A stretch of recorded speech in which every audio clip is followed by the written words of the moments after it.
3 வருஷத்தில் 3 முறை உங்களுக்கு மின் கட்டணத்தை கூட்டுனா கூட உங்களுக்கு எந்த விதமான பாதிப்பு இருக்காது.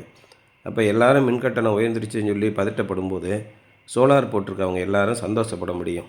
ஏற்கனவே நம்ம போடும்போது அந்த நேரத்தில் இருந்த மின் கட்டணத்துக்கும் இப்போ இருக்கிற மின் கட்டணத்தையும் நம்ம கம்பேர் பண்ணி பார்க்கும்போது நமக்கு முதலீட்டு லாபம் ரொம்ப அதிகமாக வந்துடும்.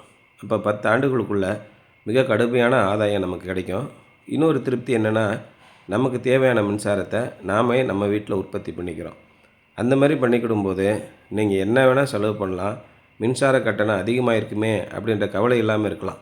அதே நேரத்தில் சமையல் பண்ணுறதுக்கு இண்டக்ஷன் ஸ்டவ்வை பெரும்பாலும் யூஸ் பண்ணிங்கன்னா அதிகப்படியாக இருக்கக்கூடிய மின்சாரத்தை நீங்கள் நேர் செஞ்சுக்கலாம்.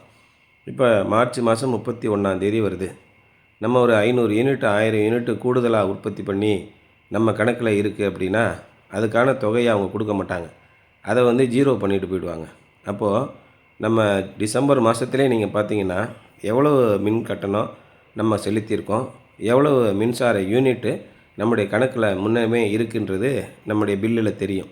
அப்போ இருந்தே நம்ம இண்டக்ஷன் ஸ்டவ்வை ரெகுலராக யூஸ் பண்ண ஆரம்பிச்சிட்டோம்னா ஒரு 1000 யூனிட்டுங்கிறது 10,000 ரூபாய்க்கு சமம். அந்த 1000 யூனிட்டையும் நீங்கள் கம்ப்ளீட்டாக நீங்களே யூஸ் பண்ணி தீர்த்துக்கலாம். அந்த மாதிரி இருக்கும்போது மின் கட்டணமும் உங்களுக்கு வராது. அதே நேரத்தில் கூடுதலாக இருக்கிற மின்சாரத்தையும் நீங்கள் பயன்படுத்திக்கலாம்.